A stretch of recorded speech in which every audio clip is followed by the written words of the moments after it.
Le Sénégal est secoué ces temps par des scandales répétitifs, avec des milliards détournés.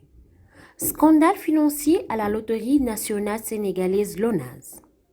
La presse fait cas de 2 agents du Trésor public qui se seraient partagés près de 5 milliards. La Poste Finance est dans le gouffre, pilée et mise à sac par des agents véreux.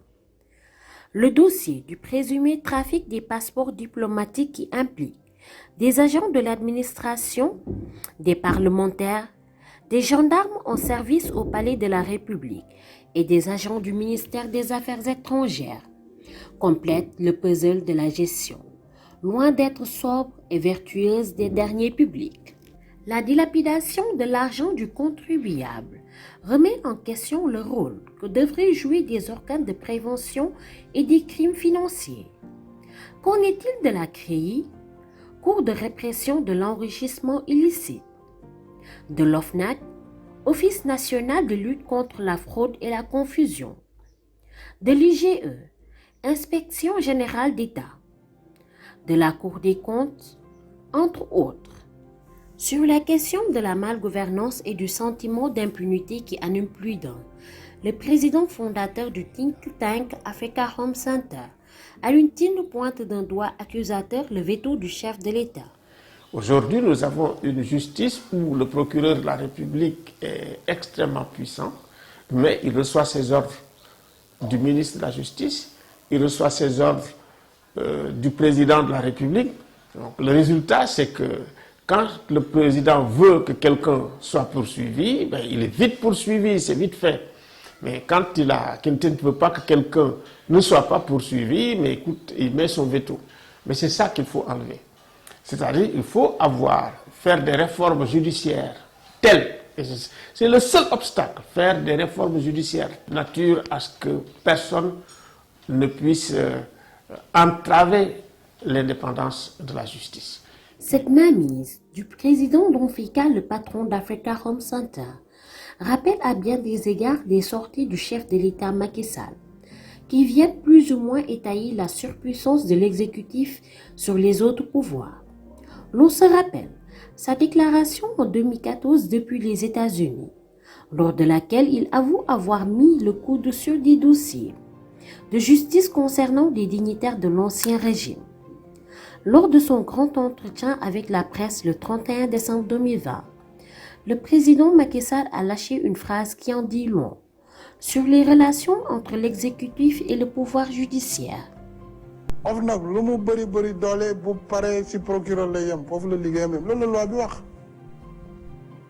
OFNAC aussi du moom mooy juger donc day saytu bu ñu ne corruption am na jox nañ ko tous les pouvoirs nag d'investigation am na tous les pouvoirs mën na dem ci banque yi mën na woo ku ko neex ñu wax et cetera bu paree bind rapport lii jàpp nañ ne war nañ ko leeral ci justice ça va chez le procureur est investi de pouvoir moom mooy xool si ça vaut la peine ou pas léegi nit ñu war ko arrêté da ngay bàyyi rek ñu arrêté koo xam boo ko arrêté réew mi tàkk ku war a décider loolu procureur day laaj ministre bi lan la ñuy def ah mbir mi de ministre bi ku muy woo le président de la République président de waroon nañ foog nañ ne procureur bi nee na kii war nañ ko jàpp bu fekkee ne moom xam na ne kii buñ ko jàppee ay nit dinañ si dee est-ce que dina ko bàyyi xëy na dina am beneen yoon bu mu jaar bi téye kooku wala régler damay joxe exemple rek. Ces scandales qui font les choux gras de la presse ne sont que des affaires de plus évoquées, débattues pendant ces dernières années et qui, au fil du temps, sont rangées aux oubliettes. On assiste à des interpellations et ou arrestations et placements sous mandat de dépôt de personnes qui sont traduites en justice ou non. Le temps que les esprits s'apaisent peut libérer provisoirement. Voilà assez souvent le résultat des poursuites enclenchées contre les acteurs présumés de détournement des deniers publics. À cela s'ajoutent les cabinets d'instruction bourrés de dossiers et le nombre insuffisant de magistrats pour régler ces goulots qui ne sont pas pour faciliter une diligence envers tous les scandales. Alioune Tine, ancien président de la RADDHO, rencontre africaine pour la défense des droits de l'homme, donne des pistes de solutions. Le problème, c'est que nous avons une démocratie présidentielle très personnalisé, hypertrophié, en réalité qui contrôle tous les pouvoirs. Ce qu'il faut faire, c'est très simple. C'est-à-dire qu'il faut mettre en place ce qu'on peut dire un pôle judiciaire financier. Un pôle judiciaire financier qui a le loisir, la liberté, l'indépendance d'enquêter dès qu'il y a des raisons valables et des soupçons quand même pour dire qu'il y a des détournements de fonds, il y a la corruption. Puis avoir des juges qui soient des juges très compétents, avoir des juges très spécialisés sur ces questions et avoir des juges qui ont les moyens, pas seulement les moyens juridiques, légaux, mais également les moyens financiers et également aussi les moyens matériels leur permettant de faire ce travail-là. Et c'est ça, parce que très souvent, vous avez l'OFNAC, la patronne de l'OFNAC le dit, 17 dossiers que j'ai donnés au procureur de la République, bon, il ne les regarde pas. Vous avez la Cour des comptes qui effectivement arrive des fois même à faire des recommandations pour que des gens soient poursuivis ou même que des gens ne puissent plus, si vous voulez, exercer certaines fonctions, tellement ils sont gourmands. Mais malgré tout, écoutez, très souvent ces recommandations ne sont pas suivies des faits. Et maintenant, il faut faire en sorte que ces recommandations de la Cour des comptes, des fois même de l'inspection générale d'État, que ça soit suivi des faits. Le seul problème, c'est l'indépendance de la justice.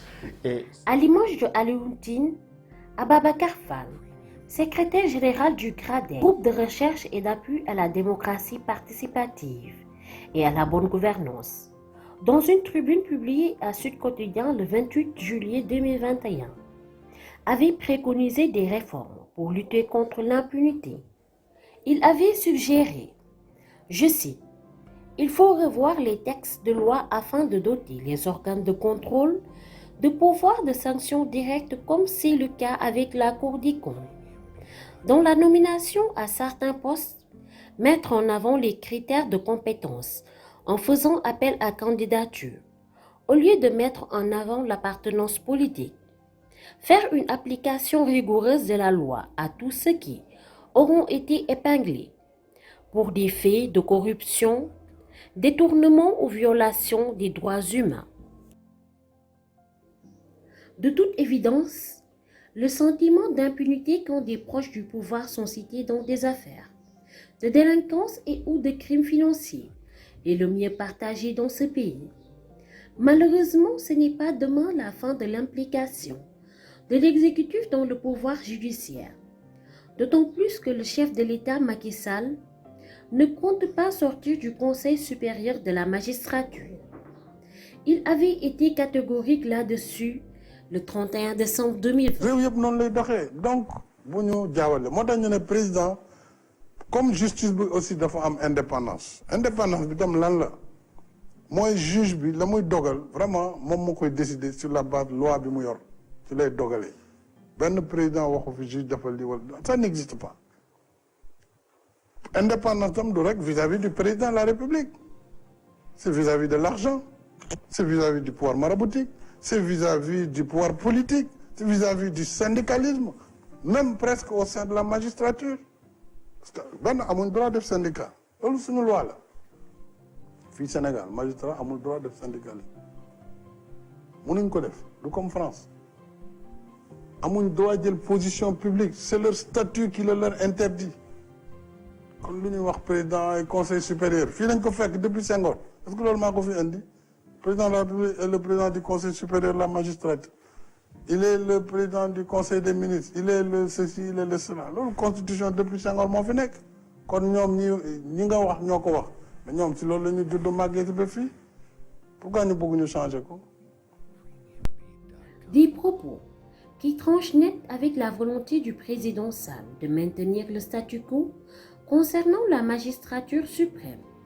Cela au moment où même les juges réclament une indépendance de la justice, quitte alors des réformes annoncées.